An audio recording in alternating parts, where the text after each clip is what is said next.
Good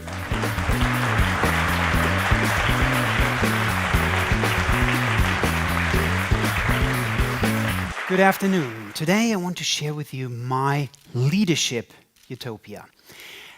And when I was discussing this with a friend of mine, he was asking, leadership in utopia? Would we even need leadership in utopia? Isn't utopia finally the place and the moment where we can get rid of all of these leaders and live free? Well, I don't know. I think in a utopia there will be humans, hopefully. And if there are humans, there will hopefully still be social beings as well.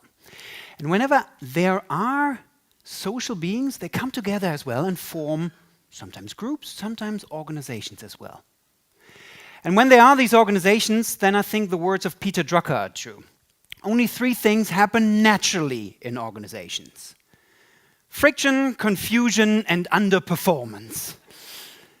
Therefore, you don't need anything, but everything else requires leadership. So I do think also in utopia we should look at a leadership. But the question is, what kind of leadership? Should we look at the hero model of leadership, where the shining star is the ideal person? I don't know. Today I want to explore with you a different kind of leadership. And for this, I want you to do a little thought experiment. Think about the best leader you have ever worked with. Take a couple of seconds. Think about that person. What did he or she do, say, and so on? Now, all of you will have experienced other people, but I would dare to say, I don't think you will have things like, well, you know, the way that person yelled at me in the morning, that was excellent. That was just brilliant, the way, and I wanted always to have more. Probably not. Probably that person would have done different things. And I want to explore that together with you. Now, I do think leadership is an interesting thing, and sometimes it's over-glorified, but whenever you become a leader, and I had the chance to lead small teams, large organizations, non-profit, profit organizations, whenever you become a leader, you have like a rendezvous with reality. Leadership is a bit like parenting, right? You have all these visions and ideas what you will do, and then you're in the moment, and then what I would call the leadership problem formula kicks in. And probably the people you have thought about just a second ago have mastered this formula. What does that formula look like? Every leader and every of you who has ever been in a leadership position might have faced these challenges. I think every leader faces the leadership problem formula, and that goes TLT times people times power. First one is TLT, which for me stands for too little time. There's just not enough time to do things, and you can't pass it around to, oh, somebody will take care of it. No, it's you, and then you need to do something. And what many people then fall back in is what I would call the headless chicken syndrome. They run around and say, oh, no, you do that, you do that, you do that, you do that. And that might then not be the greatest leadership. Then comes as well people.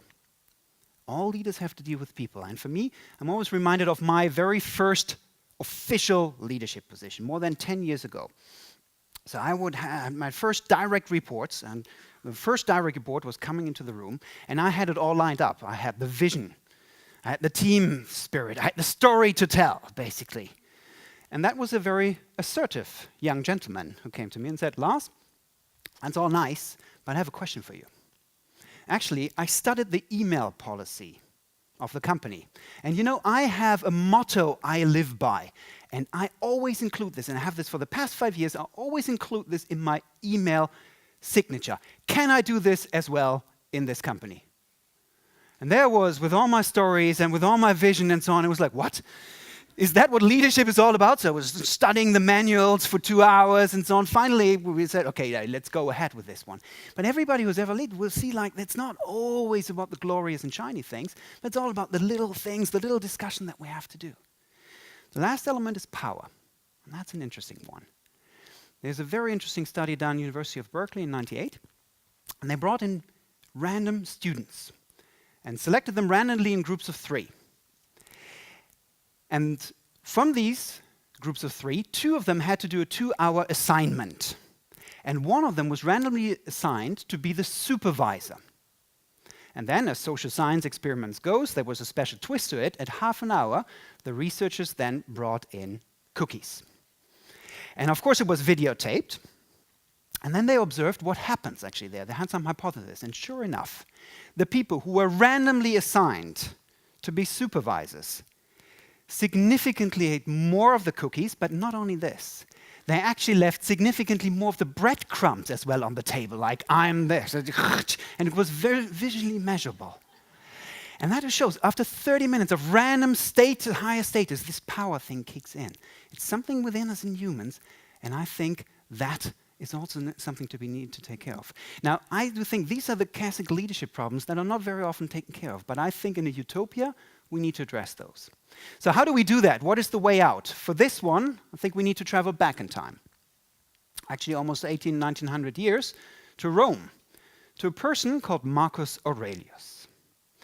Now, some of you might know Marcus Aurelius. Marcus Aurelius is one of the predominant figures of the Stoic school of philosophy. The Stoics, like the Zen of the West, almost.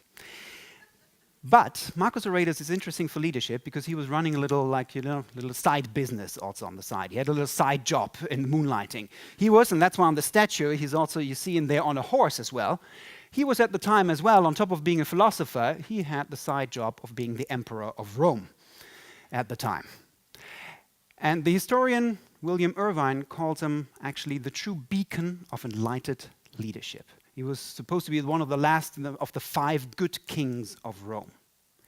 Now, Marcus Aurelius, what we know of him, said things like this: the happiness of your life depends on the quality of your thoughts. He said, so act virtuous, use your time well, and be cheerful. Then, when you drop from life's tree, you will drop like ripe fruit. Now, can you imagine these words being uttered by some of the leaders like Trump and so on today? Most likely not really. What did he do? And we know a couple of things that were transmitted from this one. I think that is a sign for utopia leadership that we can dive into. He was focusing a lot of his time on a field which I would call self-leadership. Leading oneself first before going out and leading others. And I think that, in my leadership challenges, helped me enormously to actually face some of the challenges of the leadership formula that I've shared with you. The founder of Visa, D. Hawk, once said, if you want to lead, invest at least 40% of your time in leading yourself first before you go out to others. Now, how do you do that? And what I want to share with you are a couple of strategies that I've tested, that I've worked with, and so on, to really try to see what can we do with that field of self-leadership. The first strategy and the first field of self-leadership that is out there is self-awareness. When you become a leader, it's actually some of the crucial things to be self-aware of yourself, but it's getting more and more difficult. Any of you have ever been in a leadership position, if you've ever tried to ask for feedback, that's not so easy. Huh? You ask like, hey team, hey group, do you have some feedback? And very often what you encounter is the silence. Like in these ancient Western movies with these dust balls. Come on, some feedback. Yeah, brilliant, but everything's fine. And you know, no, that's not right. But you're signing the paycheck, basically. And they're like, no, great, brilliant. Now, there are some ways, of course, to learn to ask also for better feedback. But one of the things I think every leader can do is to check that for themselves. And one of the tools that I have is what I would call the character traits check. A character traits check. You can do that on a rainy Sunday. And do the following. Ask yourself, for example, what was the worst leader that you ever had? And then think what your face does then with this. This is me reflecting upon this.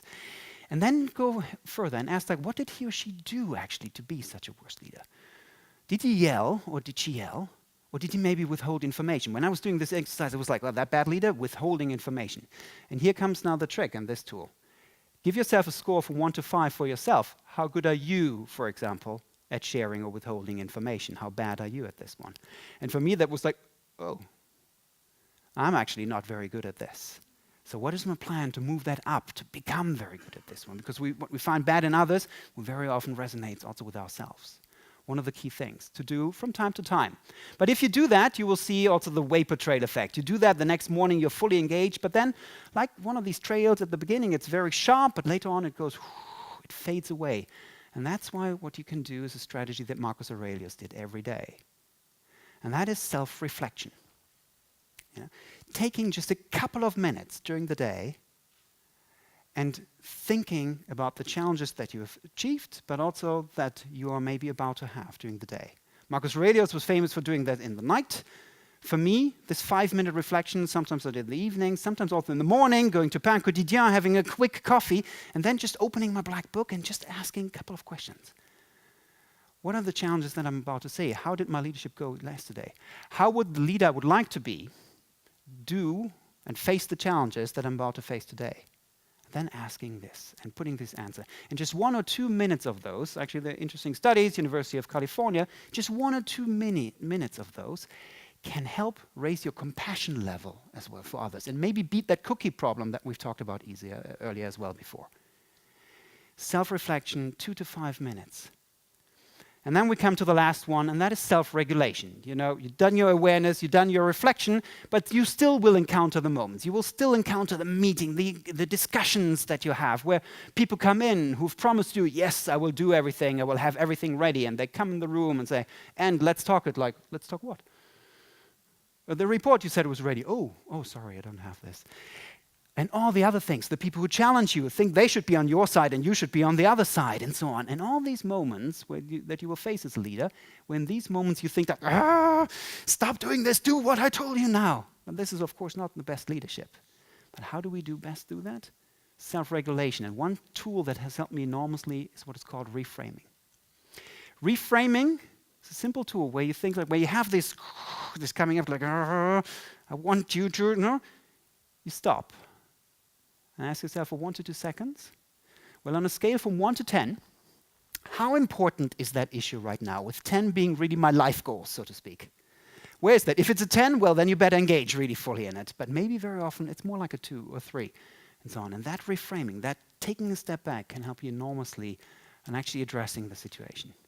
Small strategies, small things, but what I would encourage you to do is think about this when you have a leadership position. Invest this time in self-awareness, self-reflection, self-regulation, and in self-leadership in general before you go out and lead others. Because very often we hear about leadership like people want to lead others, we want to do everything. But why not start first with leading yourself? I think if we all did this, this will lead to leadership utopia that we can strive for. And I think we can start all by doing now. And hopefully if you all start doing now and somebody asks in 10, 20 years, maybe in our utopia, the question, who was the best leader that you've ever worked with? Then maybe they think of you. Thank you.